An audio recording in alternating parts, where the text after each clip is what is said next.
So once again, good afternoon to each one of you.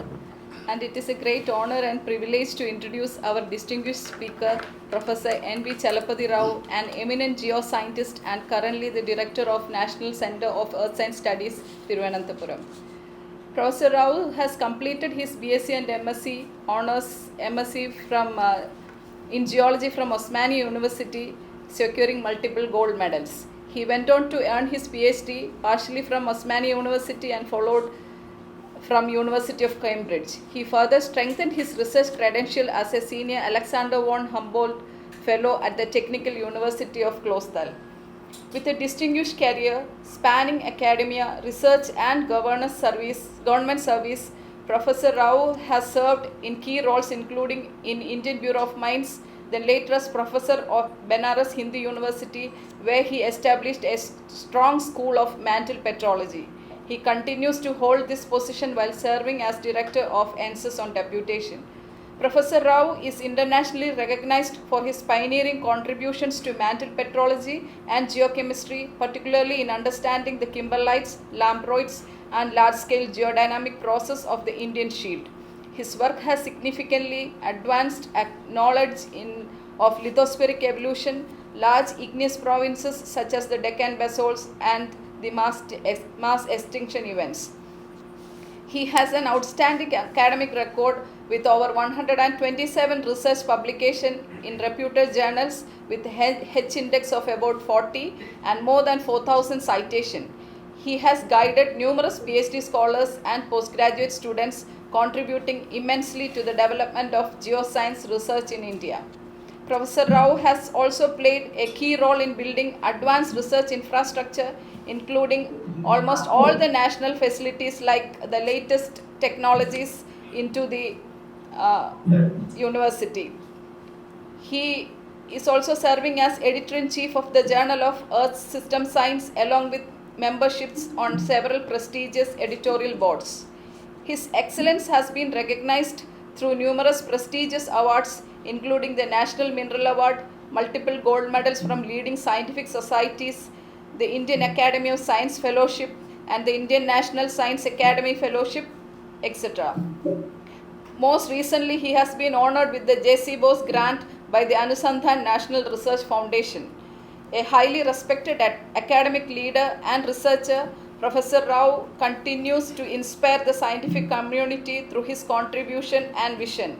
We are truly privileged to have him with us today. May I now invite Professor N.V. Chalapathi Rao sir to deliver his lecture on Alkaline Rocks from the Deccan Large Igneous Province, Petrology, Geochemistry and Mineralisation. Thank you, Dr. Ambali, for very kindly introducing me, and I once again thank Geological Survey of India for giving me an opportunity to share my thoughts. Can I have the PPT? Now, I should first spell out why I have chosen this topic. There are three reasons before it emerges on the screen. The first thing is, the Deccan traps are very well known. Along with Himalayas, the alkaline magmatism of the Deccan traps compared to the traps themselves is not well appreciated. That's one aspect. The second thing is, last 15 years, myself and my research group has been very passionately involved in researches on the alkaline rocks from the Deccan. So we thought this is a very appropriate occasion to share the thoughts. The third point is, Geological Survey of India and the country itself is looking at critical mineral front. GSA has launched National Critical Zone Mission, which is coming up in a big way. And if you look at all the countries, especially China, much of the critical zone resources are from the primary sources. That's the primary rock types, especially the alkaline rocks and also the associated carbonatites. So with all these perspectives in mind, I thought this topic would be very apt. So I chosen this topic. On the screen, first slide, you can see some of the classic books on the alkaline rocks, starting in 1974 by Sorensen, followed by Fitton and Upton in 1987. From the Indian context, in 1989, a very classic memoir published by Geological Society of India, edited by Professor Leelanandam appeared, which inspired many of the young people around that time to take up research in this front. And a couple of years back, our own book, myself and Lukas Kremesic from Czech Republic, we published on lamp profiles. So these are some books, if somebody who may be interested to refer, but I'll proceed further with this background. First, I would like to pay my tribute to the great institution, Geological Survey of India. Not only it has completed 176 years, but it has remained the backbone of academic research. To be honest, all the models, hypotheses, theories which all the academicians propose are all based on the foundation of the GSI maps, GSI records, and there is no hesitation in saying so. If you look at the names like Tom Oldham and including his son Richard Oldham, who was associated with discovering the outer core, which is a liquid, Medlicott, who gave the Gondwana name, William King, who mapped the Kadapa Basin, T.H. Holland, who gave the term Charnockite, Pascoe's classic memoir on geology of India, L.L. Fermer, whose Fermer line we still remember, W.D. West, whose contributions of Deccan Large are monumental, and M.S. Krishnan, the first Indian Director General of GSI. I mean, these are all household names, and no student of geology can get away forgetting those names. And the GSI and the training imparted by GSI is unparalleled. And a lot of people who worked in the survey, who joined academia, always remember that whatever they learned, as they still carry forward. I always feel why I didn't join GSI after my MSc. I chose to go abroad for PhD and all, but I still feel that I should have served that great organization to be part of the legacy. And the training imparted is unparalleled. And GSI in last few years has reoriented itself by having state-of-the analytical art facilities, including your ion probes and all, which are publishing very high-quality research. Because time has changed, beyond field, we also need to depend on lab facilities, and I think GSI is doing fantastic thing, and your programs like NGCM, Geochemical Mapping Project, and also critical minerals have really are playing a very, very important role. And I refer at even now, all the GSI records so that I can find something very interesting where we can give it to students to do PhDs upon. So this is what I just thought to share from bottom of my heart. Now, my outline of my talk is, just I will briefly introduce what are these alkaline rocks and where they occur in the Deccan Large Igneous Province. I try to show some field and petrographic photos also.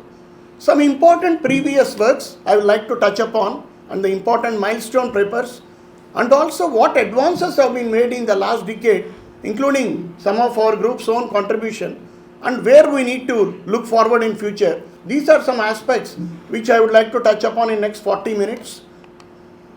So, for those who may not be familiar with alkaline rocks, they are those rocks which have very high concentration of alkalis, which can be accommodated in your feldspars alone. So basically they are rocks which are having plenty of alkalis, but at the same time they are deficient in silica and alumina also. So all geologists are aware of CIPW norms. When we do the norm calculations, the excess alkalis, we always place it in feldspathoids like nepheline, or you will place in alkali pyroxenes like acmite, or alkali amphiboles like ribakite. So alkaline rocks in simplistic way are those which contain feldspathoids, alkali pyroxene or alkali amphiboles, or either in mode or in norm. Of course they have to be igneous. So that's how you define alkaline rocks. Now if you look at their total volume compared to more voluminous rocks or any other igneous rock, they are less than 1% by volume, but despite that more than 400 igneous rock names encompass alkaline rocks. That shows the complexity involved. You all know that rocks are based on the type of minerals we find. Alkaline rocks contain actually 90% of mineral species which we come across, and the reason why we come across them is in silica poor or alkali rich assemblages, they can be stable, or in other words, in silica rich or alkali poor conditions, they are not stable. That's why we come across a plethora of minerals in alkaline rocks, which are very important for us because they are extremely rich in incompatible elements, including many of the critical minerals. And these rocks are found in orogenic, that is collision type of settings, to anerogenic settings like continental rift settings, and they are treasure houses for economic resources, including critical minerals, including diamond. Of course, diamond is not categorized as a critical mineral, but some of them are very rich in diamonds as well. So coming to the next slide, I just touch upon, these are some exotic names you come across among alkaline rocks: besonite, tephrite, leucitite, nephelinite, urtite, izolite, melilitite, shoshonite, phonolite, comendite, lamproite, lamprophire, kimberlite, orangites. These are some names which are very common to those who work on alkaline rocks, but all of them are named either based on the mineralogy which I mentioned, or based on chemistry, geochemistry, because some are too fine grained, so mineral identification is not possible by microscopy, so we rely on chemistry. I should mention, carbonatite is not an alkaline rock by definition, but nevertheless it is associated with many of the alkaline rock complexes, so it comes under that clan as well. Now if you look at the field photographs from the Deccan itself, these are in our Deccan Large Igneous Province, we come across alkaline rocks like phonolites, carbonatites, lamprophires, nepheline cyanates, you find even melanepheline cyanate, picrobasalts, alkali basalts, and of course we don't get kimberlites in the Deccan trap area as such, but if you go to Bastar Craton, you get kimberlites of Deccan age them, so it is considered, they are considered placed under Deccan event as well. And you find RE rich phases in carbonatites, especially in the well-known Amba Dongar and in Kamtai complex. Now coming to their mineralogy, they are quite spectacular. You find all, as I mentioned, alkali, pyroxenes, aegirine, amphiboles, like your edinite, pergasite, all of them abundant are found in your alkaline rocks. They show zoning, they show your complex type of zoning, and all types of minerals which we normally come across in granites or basalts, we expect them and we find them in these rocks, so they encompass wide-ranging mineralogy, which I am going to touch upon much later as well.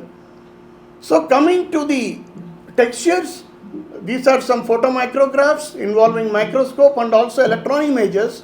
The textures, despite their diverse mineralogy, some of the alkaline rocks share similar textures, but diverse textures also exist. You can see the scale. Some of them are very coarse grained, some of them are fine grained, porphyritic, inequigranular. All types of textures you can come across amongst, including same rock type which is exposed at different levels. That's the beauty of these rock types. So their study is quite challenging. Now why we focus on alkaline rocks? If you look at this plot, this is a rare earth element plot where I am comparing two types of basalts, mid-oceanic rift basalt and ocean island basalt, and I am plotting their RE normalized to a chondrite, and I am comparing with them with some alkaline rocks. You will see the abundances shoot up like anything, especially light rare earth elements. That means they are extremely enriched in your light rare earth elements compared to the most abundant rock types like basalts. Like Enmark comes from mid-oceanic rift setting, ocean island basalt comes from Hawaiian type of plume setting, but irrespective of that, your alkaline rocks which I mentioned, they contain profound abundance of your rare earth elements. That's why we target them. Now, what is the crux of the petrological problem involved in the study of alkaline rocks? So all petrologists, all geologists know our Earth's crust is formed from the melting of the uppermost mantle. So when the crust was formed, all the elements, many of the elements participated in the crustal formation. So the upper crust is depleted in many of the elements which we call large ion lithophile elements. They have all migrated in the crustal formation. So the upper mantle we say is a depleted mantle because it is replenished in many elements which are gone into crustal formation. Now the beauty is, despite being impoverished in these elements, your alkaline rocks which are rich in those elements like alkalis and all, which were already gone into the crust, they are generated from such a depleted mantle. Of course, they can come from fertile mantle as well. So the scientists were very perplexed. How come a depleted mantle upon melting give rise to an enriched type of melts? So the concept of mantle metasomatism has come into the picture. That is a mantle which underwent melt extraction, was metasomatized or rejuvenated, which has given rise to your alkaline rocks. So alkaline rocks are considered to be a precursor by your mantle metasomatism. So how this metasomatism happens? It can happen, as we know today, by two ways.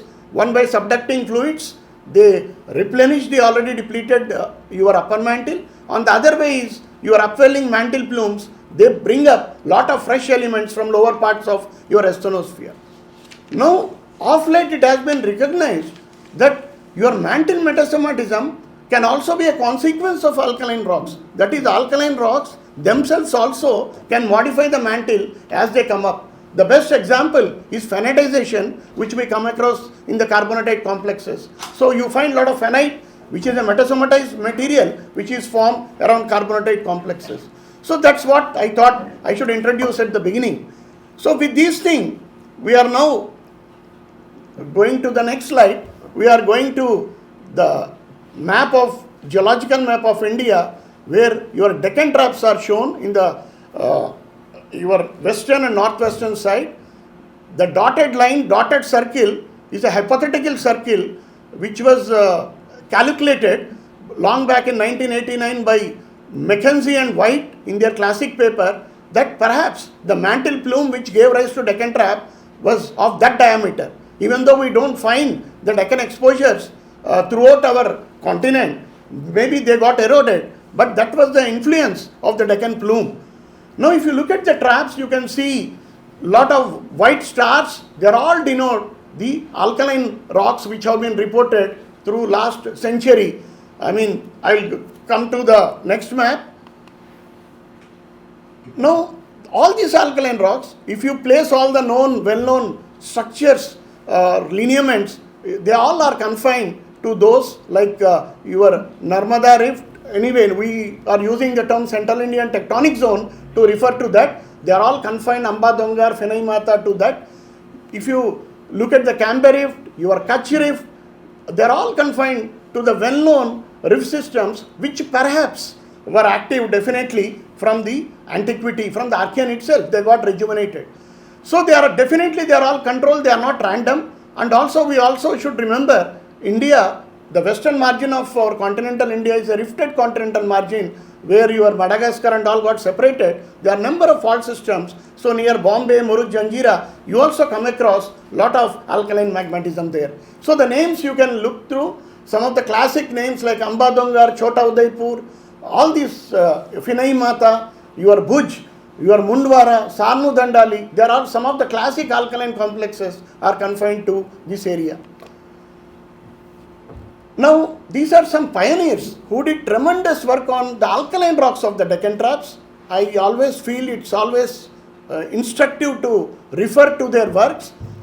Some of them have established great schools at different academic institutions. I start with K.K. Madhur, who did work on the Girnar complex. He independently mapped the complex and he started the Department of Geology at Banaras Hindu University, and a great school of igneous petrology emerged from there. M.S. Krishnan, he did his PhD at Imperial College on Mount Girnar. He characterized lot of rocks which were collected by Oldham long back, and lot of, in M.S. Krishnan textbook you can come across, he did lot of work on them. Then G.R. Udas of atomic minerals, he along with Professor Sukeshwala, he discovered the first carbonatite in Asia, which is Amba Dongar, and atomic minerals has taken much headway after this. And Professor Sukeshwala himself, professor at St. Xavier's College, and his students, many of them like Professor Vilatkar, Professor Setana, they all did pioneering work on Deccan traps and also on the alkaline rocks. And I also would like to touch upon Professor Mihir Bose.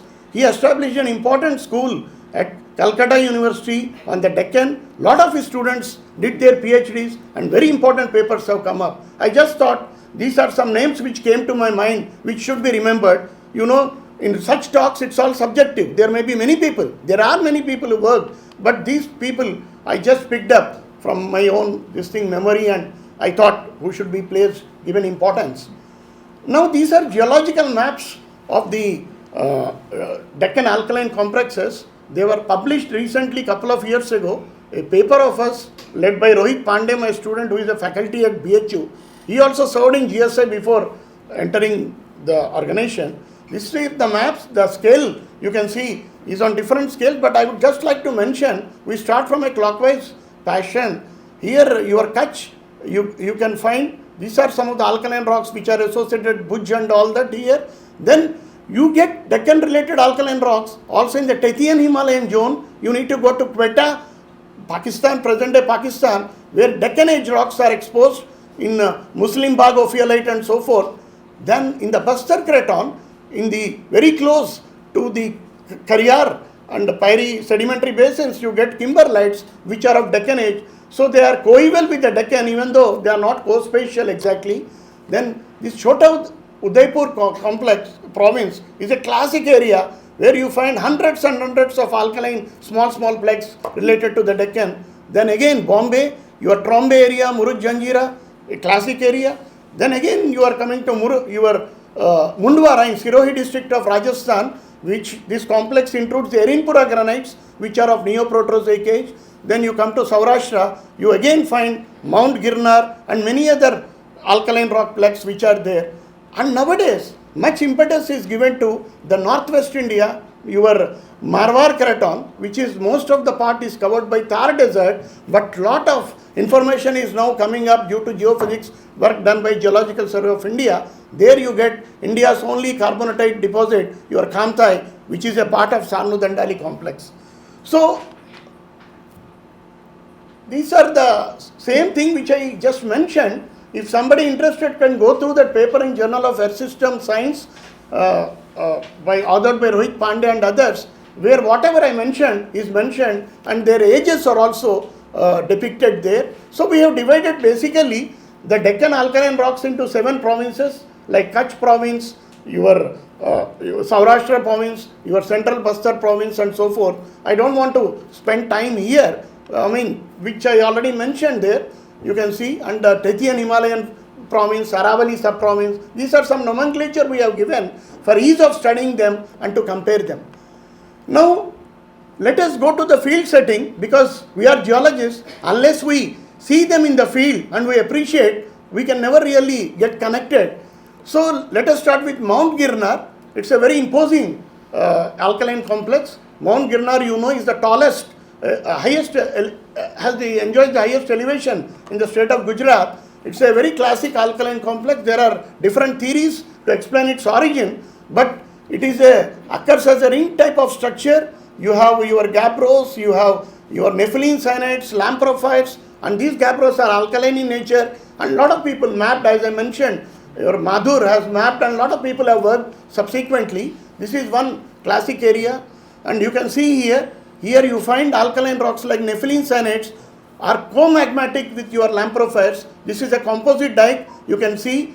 So most of them occur as dikes and they are intricately associated with each other. Then we go to Mundwara complex. It's in a very different terrain, your Erinpura granitic terrain. Mundwara complex itself is made up of 3 distinct plaques. You have a Musala, you have a Mer, you have a Tova. All of them together we refer to as Mundwara complex. There is a village Mundwara at the base, Mer Mundwara. So this complex is very important because it is considered as a field museum of alkaline rocks. All those alkaline rocks names which I mentioned in one of the slides you find at this complex. Lot of work was done, basic work was done. Scientists from Atomic Minerals and GSI and from universities have done. This is another important area, Mundwara complex. Then we go to, these are some field photographs. This is the Musala Hill. This is the Lamprophire intruding it. This is my student Samarendra Sahu, now in GSI. I think he is posted at Nagpur, I believe. It was his PhD area. In that context, we went there, we did some mapping and collected samples. Then we are going to the Finaimata complex. Again, this is the Heron River, which takes a very abrupt turn here. And this is the Finaimata complex. This is the geological map. you come across your gabbros, alkaline gabbros, lamprophytes, and also you find some cyanitic bodies which are present there. So this is the Phenaimata hills and this is the Fulvamata hill, and again these are lamprophytes and cyanites which are very well exposed cutting this complex. Then this is the Nirvan complex which is very close on the Indo-Pak border, Kaladongar that it is called, and pioneering work was done by GSI including D.K. Paul. He has dated them and paleomagnetically studied this complex. So here you have alkali gabbros, you have Miocene sandstone. So this is much younger complex actually. The country rock is Miocene in age. You get Jurassic rocks as well, the basement. So you find lot of lamprophytes, leucogabbros and alkaline rocks which are present here. Yeah. And this is the Sarnu Dandali complex in Rajasthan in the Thar desert, where you have got Kamthai carbonatite, which is the only RE deposit as it was known. It has published by Bhushan and all. So this is the very plug where we sampled the carbonatites from the Sarnu Dandali complex. And in Chota Udaipur, you find hundreds of lamprophytes which just cross-cut the Heron River, around the Heron River. Obviously, it must be a faulted zone with a lot of sympathetic faults where these alkaline magmas have been emplaced, and these are cutting across the Deccan traps, so they must be either synchronous or older than the Deccan traps. And you can see in a hand specimen scale your phenocrysts and xenocrysts of your lamprophyric minerals which are very abundant. So some important seminal works I would like to just touch upon for those who are interested, which are very classics. Again, magmatic differentiation in Mount Girnar by Madhur, published in Journal of Geology 1926. So he has shown that the differentiation reaction given by Bowen around that time is valid in the field also. So that's why this paper is significant. And immediately later, Madhur published another paper in Nature on the pre-Deccan rocks from the Bombay area. So these are very pioneering works on the Deccan alkaline rocks in the years ago. Then S. Subbarao from Vikram University, Ujjain, he wrote an important paper on the geographical distribution of alkaline rocks of Deccan traps, published in Bulletin of Volcanology. In those days, the concepts were very different. He was trying to look at whether Deccan rocks, magma differentiated to give alkaline rocks, which is not the case, but that was the theory prevalent at that time, which he has tested in 1972. Then comes another very important paper.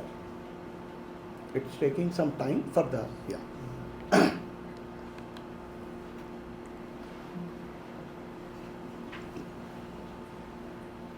Yeah. There is another paper, I think we missed it. It is by Professor N.K. Bose, where he linked the alkaline magmatism with reunion hotspot. I mean, I was under impression for many years. It was a concept given by some Western scientists, but it's an Indian who gave for first time an idea that Deccan traps could be responsible, could have been resulted from reunion hotspot interaction, and alkaline magmatism is an offshoot of it. That's what he suggested. And this another paper by Ashish Basu and all, where they gave high plume origin by dating these alkaline rocks, and they showed that they are Deccan in age. So these are some papers which I don't want to touch upon, like Meluso and all Italians, and they did lot of work on the alkaline rocks from Murud Janjira and also from your Mumbai area. They did geochemistry, petrogenesis and all that. And this is the paper which I mentioned, D.K. Paul and his group, they did paleomagnetism on the Deccan traps and alkaline rocks exposed in the Kutch area, and they showed them to be the earliest magmatic rocks which we can think of from the Indian side amongst the Deccan rocks. Yeah, and this is a very recent paper by Nilanjan Chatterjee from MIT. He did lot of experiments, combined them with the petrological information, and he demonstrated that strongly silica undersaturated alkali rocks are generated by low degree mantle melting under high pressure conditions. So these are some important works which have come up, seminal works. This is again S.K. Bhushan's work, first carbonatite hosted RE deposit from India, geology of the Kamthai RE deposit.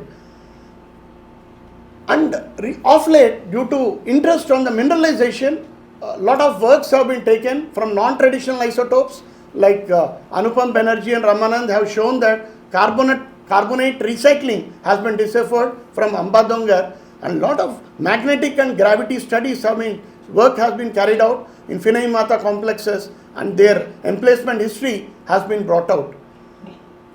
Again, some important works on rock magnetic, paleomagnetic works, and this is the paper I mentioned. If you want to read about alkaline rocks from Deccan, the review is by our group which came up in 2022. Now, I should also mention here, in all these exercises which we took, an important published report of GSI, Specialized Thematic Mapping in Deccan Volcanic Province by Prashant Dote and others, a monumental work running up to almost 300 pages, was extremely useful in consulting. So I thought it should be placed here. Now coming to the significant recent advances which the audience would be interested in, they are very important to us because they have a role in understanding the critical mineral deposits in the complexes. The first thing is, our understanding of the Deccan alkaline rocks has changed in last few years because we realized many of the complexes are polychronous. That means they were not emplaced in one stroke, they were emplaced over a protracted period of time. For example, Mundwara complex we know was emplaced at 110 million years and it went up to even 65 million years. So why this polychronous nature is important in controlling the mineral deposits? If you look at the world's largest RE deposit, Bayan Oboyo in your China, it is a mesoproterozoic carbonatite complex around 1300 or 1400 million years. But it was rejuvenated around 400-450 million years, and during that time your hydrothermal fluids have got reactivated and your main RE sequestration happened at that time. So polychronous nature of alkaline complexes is very important in understanding the RE mobility and also your mineral rejuvenation. So your Mundwara complex and also Sarnu Dandali complex, it's a work from IIT Bombay group, Kanchan Pandey, Hetu Se, they have shown they are actually polychronous complexes. So it's a very important from that context. So if you look at these complexes, you can see Ambadongar, so far only 65 million years old, magmatism is recorded. But if you see your Mundwara, if you see your Kutch, if you see your Sarnu Dandali, they are all polychronous. That means they were pre-Deccan, synchronous with Deccan, and also much of the magmatism was completed by the time your Deccan traps were erupted. Now, one recent work we did was to date the carbonatites from the Mundwara. Lot of work was done on Mundwara complex, but nobody dated the carbonatites. We wanted to know what's the age of the carbonatite, whether in which of the polychronous cycles they fit into. So these are the dots where the carbonatites were sampled, and one of my students, she's going to submit her thesis very shortly. She dated these carbonatites, right? I think it's not moving, or you can move it manually, I think. You can change it. Yeah. So this is how the carbonatites occur in Mundwara. Small plaques, small veins, they are present at the foothills of the Mare and your Musala plutons. So we, next slide please. So there you find again different types of textures. You find cumulate type of your textures, you find calcite veins, and they are very rich in certain minerals like bastnäsite and so forth. So this is the mineralogy of the Mundwara carbonatite. Next one. So we dated the apatite by laser ablation at Zurich, and we got an age of 100 plus or minus 20 million years. The precision is not high due to the technique which is used, but nevertheless it tells that it is much older than the Deccan itself, even if you take the lower side of the age. Next one. So that means we have alkaline rocks, especially carbonatites, which even predated the main Deccan event at 65 million years. And these are some stable isotopes which show them to be very similar to Oldani or Lengai, very famous carbonatites in East African Rift. Next one. So if you look at we have plotted the age data of different alkaline complexes, and we have also shown their polychronous nature. This is the Mundwara, you can see. It is the main Deccan event. Mundwara actually predates the Deccan event very significantly, including the carbonatites. Next one. So this is the paper we published very last year in Lithos, that polychronous nature, where we included your carbonatite from Mundwara as also showing, supporting what Kanchan Pandey and others have suggested. Next one. Now, one thing which many of the modern generation geologists try to ignore, which I realized over the time, is stop doing the petrography. Petrography is the most important tool on which geologists have relied upon since generations. And actually, when we were working on the Kamthai carbonatites, we have found there is a direct petrographic evidence as well for polychronous nature. I'll show you. Next one. Next slide.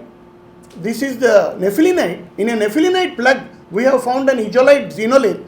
And next slide. And this aeolite xenolith is not exposed on the surface. So we have calculated the pressure temperature of estimate of pyroxenes from the aeolite xenolith and also from the host nephelinite, and I have found they are extremely different in all contexts, and perhaps there was a hidden aeolite which is not, we are not seeing there, present in the complex itself, in that place. Next. So petrography demonstrates the presence of some polychronous nature in the complex based on the xenoliths.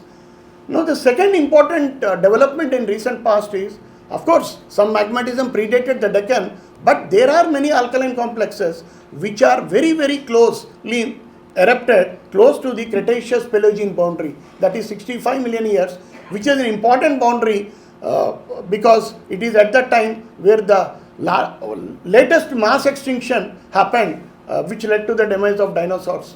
So you can see here, these are the papers which came up that many of the alkaline rocks, including Girnar, which we dated, the lamprophytes from Girnar, are almost 65. So next, these are some of the mineral based, this is the Girnar complex where we collected the samples from different lamprophytes and cyanates. Next one please. Where these are the argon-argon spectrum, very fantastic plateau edges you obtained on mineral separates which are very close or coincide with the KPG boundary.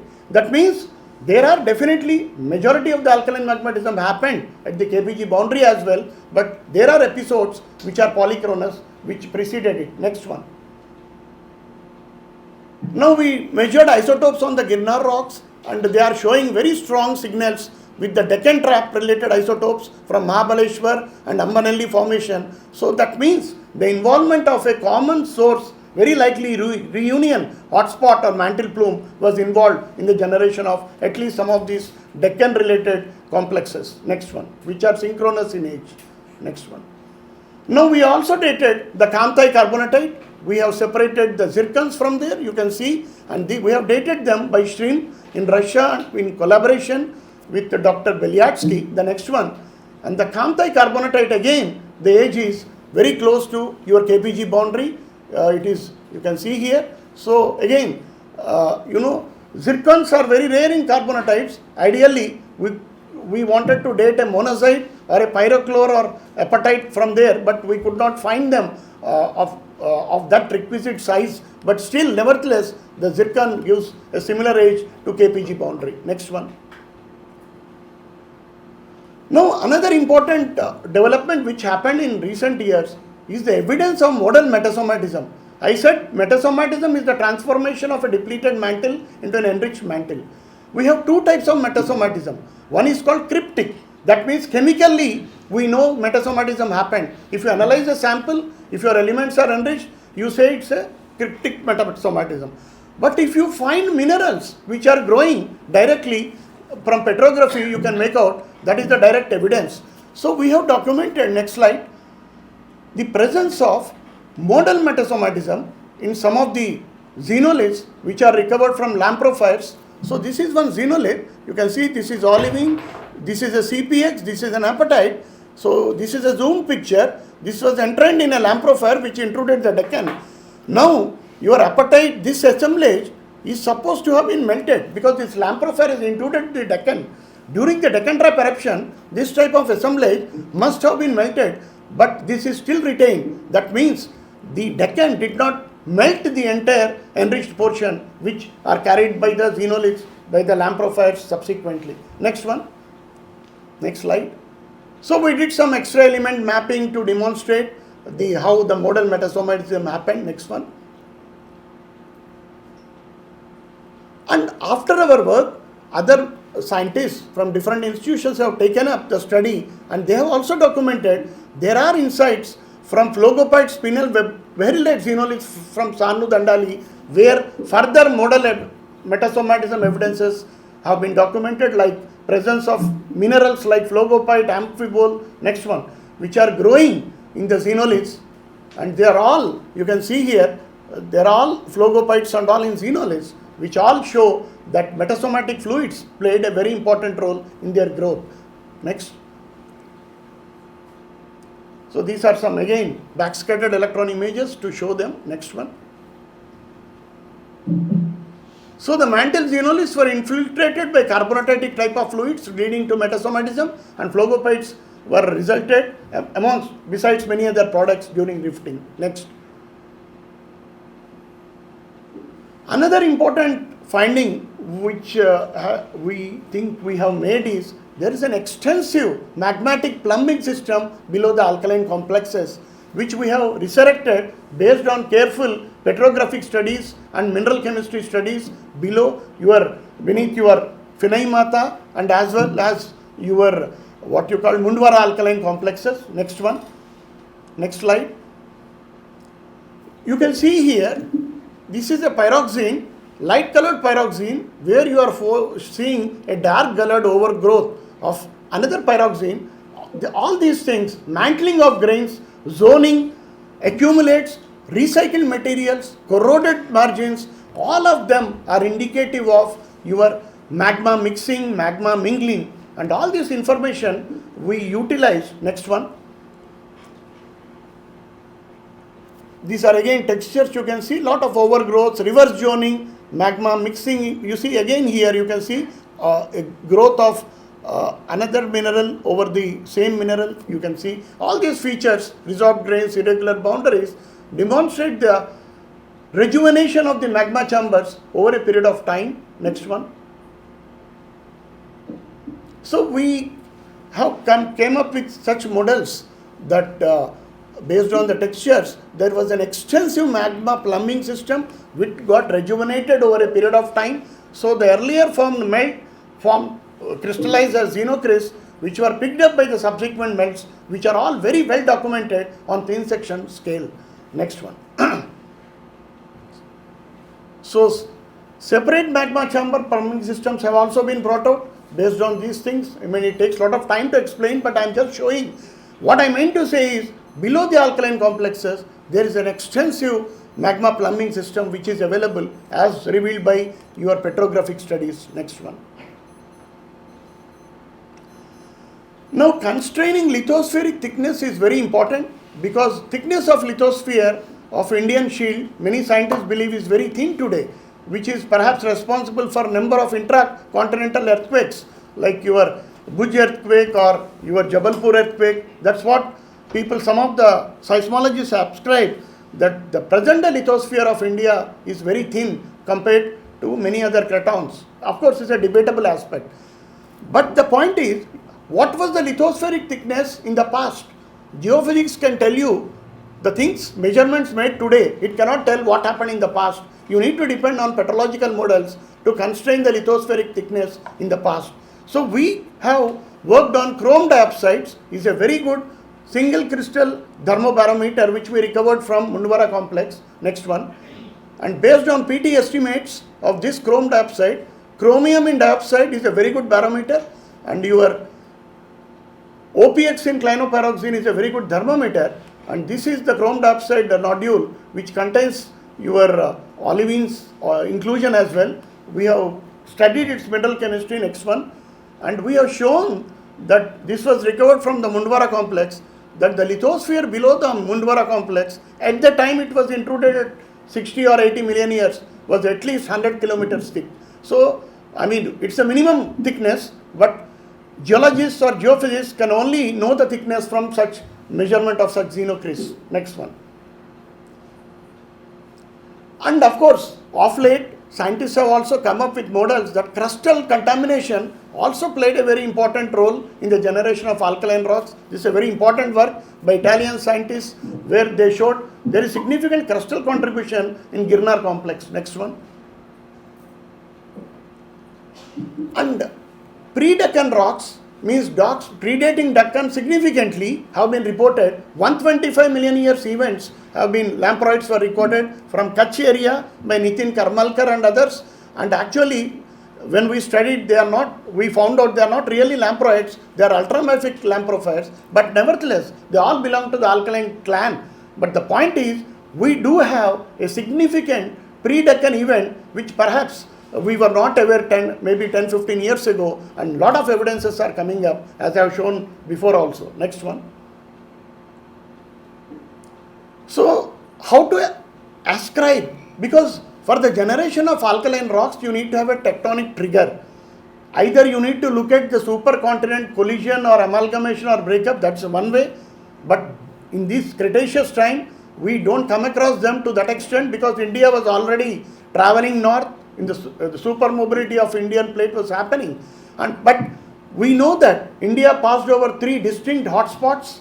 117 million years, India passed over your Kerguelen hotspot, which gave rise to Rajmal traps and alkaline rocks. At 90 million years, India passed over your Marion hotspot, where your Madagascar flood basalts were erupted. And we also in India get lot of rocks of 90 million years, especially in southern India, in Kerala, St. Mary's Island. There we find 90 million years rocks, and we are finding such rocks even in your Saurashtra and Kutch. That is one way to ascribe. And of course, at 65 million years, India passed over Reunion hotspot where Deccan traps were generated. Next one. So we also worked on nephelinites. Nephelinites are extremely undersaturated rocks, and they are present in Kutch, Sanu Dandali, Mundwara, Ambadongar, Mumbai, Murud, Jangira. A postdoc, Saumi Chattopadhyaya, she worked on these rocks, and we published this paper recently in International Geology Reviews, because in Chinese side, lot of work was done on nephelinite, and they showed that many of them come from transition zone. Next one. But we carried out a lot of work on these nephelinites. We combined with the data. What we concluded was all these nephelinites associated with the Deccan, they show a lot of heterogeneity. And next one. In geochemistry, in isotopes, you can see these are all trace element ratios. They show a lot of heterogeneity. If they are really sourced from an asthenospheric mantle, which is convectively stirred, that type of heterogeneity is not expected. Next one. So we concluded that irrespective of the different depths from which these nephelinites were derived, they all perhaps were linked. They came from a subcontinental lithospheric mantle and not from asthenospheric mantle. That was the conclusion of our paper. So nephelinites can also be very, very important windows to understand the sublithospheric processes. Next one. So this is the paper, Deccan nephelinites, on the paper which is available on the net. Next one. Now coming to the mineralization, lot of papers have come up in the recent past. That is, hydrothermal fluid activity is the main responsible agent for your enrichment of RE in the Kamtai carbonatite complex, and you need to relate them to time scales. That's why age of the complex, age of the different litho units in the complex play a very important role.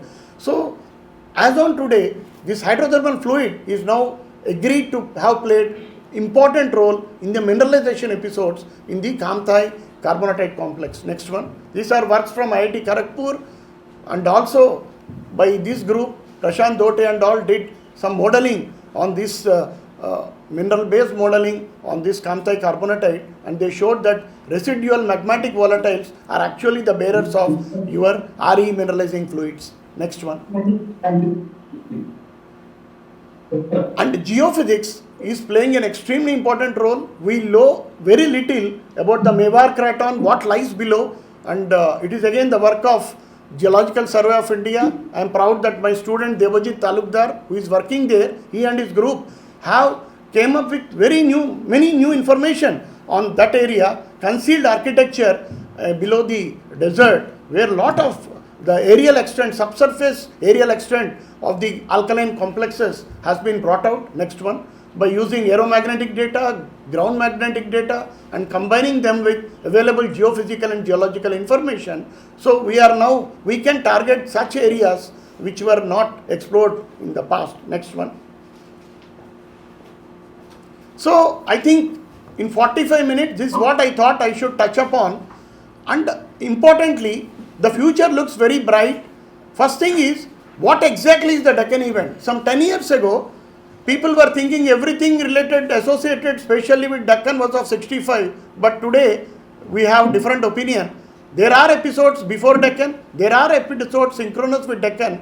We exactly need to know what they are. Even today we are not sure. There was a conference at Pune a couple of years ago, Deccan Next.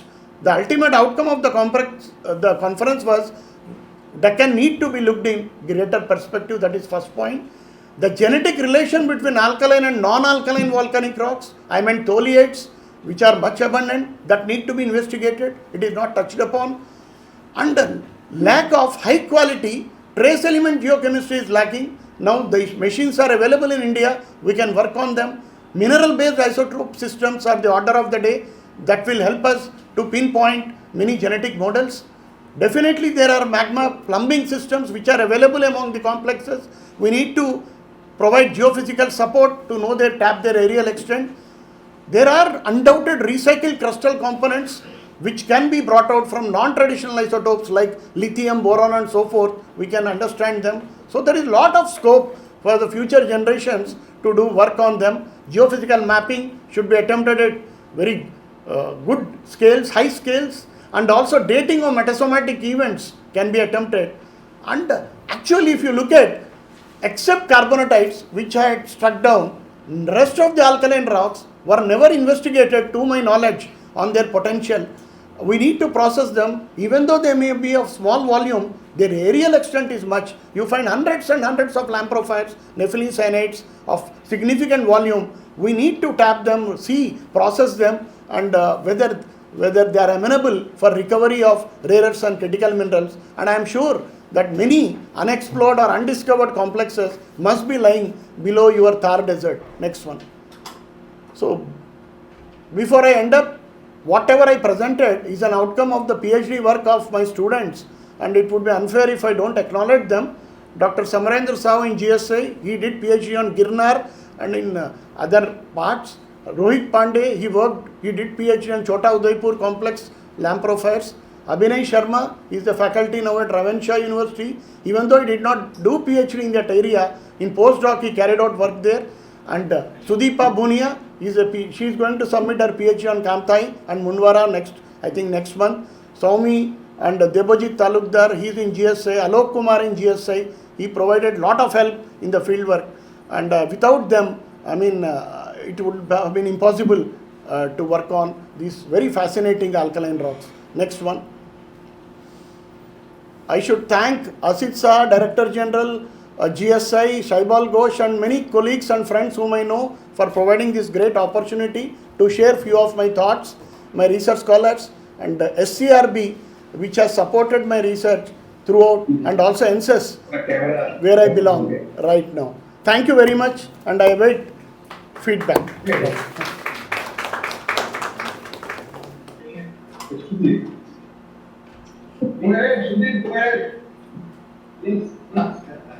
Thank you, sir, for this excellent deliberation. Just one thing, it is not a question, I just know what to myself, Sudhir. Chalapathi Rao, sir. Yeah, I am listening. Please, go ahead.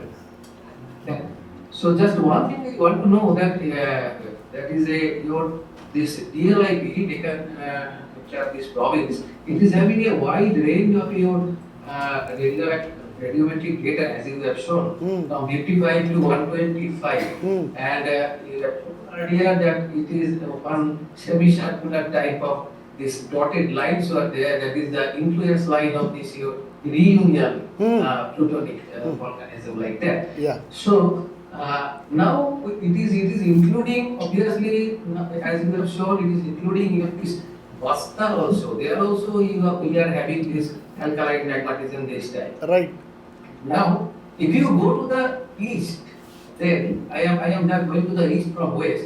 So there are the Ragnor traps and the Sindet traps are there. Those traps, those who are dated, just like your 90 to 120 or 125 like that. So this is having number of leptoid dikes are there. In the Raniganj field also you are known, it is known to all of you. So is there any relation with this Cardwellan hotspot and reunion hotspot underneath, that is and this is a very interesting thing that going from the west to east, if in the metasomatism mantle slab is there, and is there any relation between this? This is just I want to know. Yeah.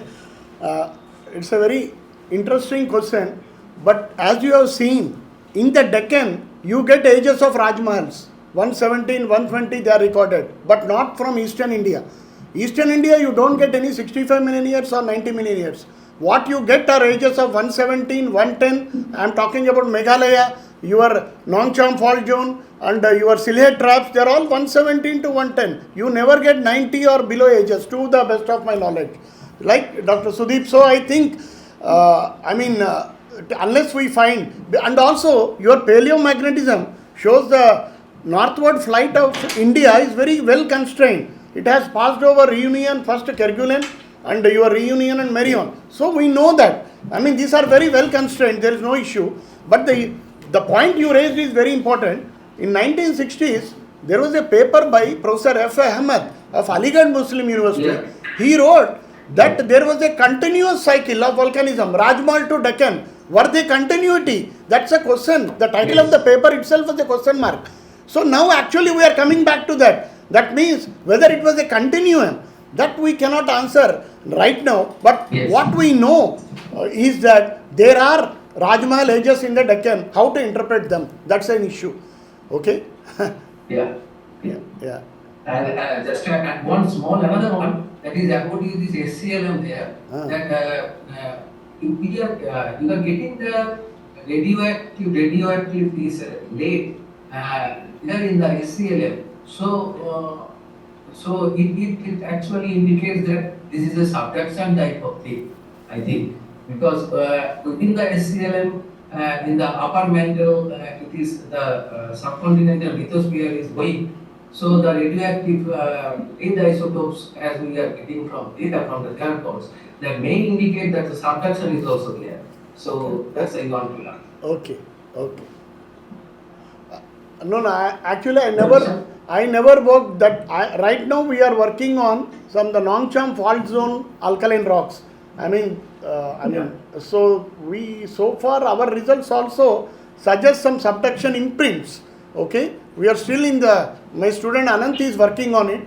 Maybe after a couple of years I'll be in a position to be more affirmative in what I say. Okay, I cannot comment really. Yeah. Thank you, sir. Thank you, sir. Dr. Chalapathi Rao. Namaste, sir. How are you? Namaste. I'm fine. And respected DZ and others, many are from GSI and other institutes attending this conference. It is a very fruitful day. GSI and other institutions signing a document on the day of Thiruvananthapuram. I hope this will bring out very fruitful results in the coming year.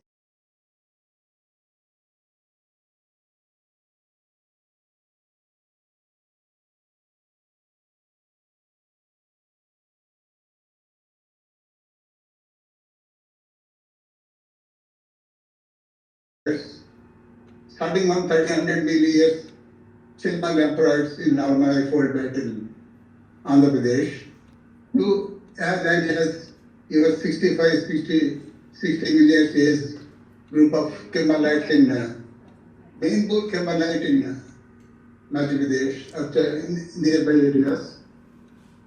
Here also you have got almost 1300 activity between also you have got. Secondly, the most prominent known pipe is your And also, the vertical pipes are also around 1100 million years age. Some are diamond bearing, some are not. That's another issue I'm not talking about. And you know this, the so-called lamprites we have in the northeastern part of the Kaba Basin. Many people call them as Krishna lamprite field, and it exists using that word, the Jagatata lamprite field, because most of the fields are named after the prominent villages or local places, not after rivers. Anyhow, that's not the issue now. Because the northeastern corner is known for the historical diamonds of years, Indian diamonds, whether you take Kohinoor or other Hope or other famous diamonds. The source of them were yet to identify. And the other question is that the southern granite belt is there any possibility of finding any diamondiferous rocks? Because recently Dr. Chetty, former NGRL, published a paper taking the examples of organic deposit in Western Australia, which occurs along the Cartesian mobile belt, and also the Venetian pipe in South Africa. That is also adjoining a major mobile belt. So taking the clues from these two occurrences, he tried to publish, he published a paper citing whether there is a possibility or not. I thought you take up a program because you are an academician, you can take up, you just laughed and kept it. So I want to know your views. Sir, I will. My question is, okay, please. Yeah. I will answer your second question first. Sir, in my experience, what I have seen is a area which is crisscrossed by shear zone systems and also which is actively involved in mobility, a mobile belt, maybe, there are less chances of finding kimberlites there. That's why southern granite terrain there was never historical incidence of diamond or also any rock type. You end with a lamprofere. So far nobody reported over the period of time, and there were significant imprints of Pan-African orogeny throughout the southern granite terrain. So I am not very hopeful in that from that perspective. Okay. And also, Moyer, Bhavani, all the shear zones, they are there. The lithosphere is also much. It's not a craton. Okay. Yeah. And the second question is, diamonds of Krishna Valley are always fascinating. They are quite elusive. The source rock is elusive. I think people still think that there are many unexplored kimberlites which must be lying below the Krishna gravels or in the northern part of Kadapa basin. We need to look at them. I think unless we find in situ diamonds, because all the diamonds are alluvial, we cannot ascribe them to any source. So unless we find them, it remains an open question. That's what I think at this moment. Thank you very much. I too told Dr. Chetty about this southern granite belt, but he had his own views because for various reasons I didn't agree for it. But some quote I have given quoting from some other paper that he liked it. He published it in the Usmania. He published in Indian Geophysical Union Journal. He has sent that copy to me also. Yeah, he asked my reaction as well. Yeah. Okay, thank you, Dr. Chalapathi Rao. Knowing you for more than 40 years after your post-graduation from Usmania University. Thank you, sir. To your rise over a period of time to a very high level. Thank you for your understanding of things. Thank you.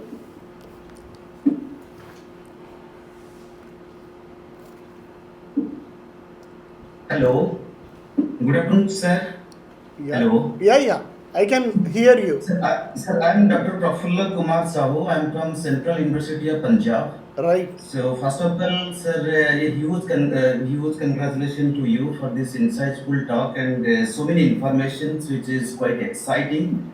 And I'm not a geologist, I'm a means environmental geochemistry. But from that perspective, I have a different questions related to Punjab and Haryana scenario. Because Punjab and Haryana, we have a huge groundwater contamination which is related to uranium and fluorides. And there is a huge debate that is the source of this uranium and even fluoride, and also arsenic is part of this contamination. And I think some of those CGWB report, they have reported that granite, that is basically from Shivalik, lower Shivalik belt, that weathering of this granite is one of the reason for this uranium and fluoride enrichment.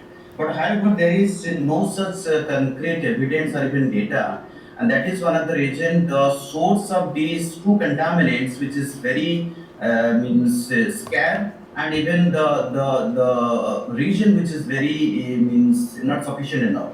So do you have any information that can support to have at least what kind of source is responsible for this uranium and fluoride contamination in the Punjab basin, and which is a very serious issue in the Punjab and Haryana basin? Sir. I don't work on groundwater, but from my geological knowledge, what I can say is your granites are the host rocks for uranium, thorium, and even fluorides. For example, your fluorosis was discovered in Nalgonda district, which is in Dharwar Craton. It's an entirely granite country. So there is no doubt what the CGWB geologists have said, and that all the rivers which are draining through Punjab and Haryana are coming from Himalaya Shivalik zone. So granites undoubtedly must be the source rock. That's the point one. Sir. Okay. So there is, and regarding the arsenic, you know, arsenic contamination in Bengal Delta is the largest calamity in the world. That's what people say. And there are several theories have been proposed to explain how arsenic got enriched. Clays, absorption of clays, or arsenopyrite itself, whether it is geogenic or it is what you call anthropogenic. So you need to discuss with geologists. Then I think it will give you better picture. That's from the background you are given. Because I never worked on this, I am telling from my theoretical knowledge. Okay?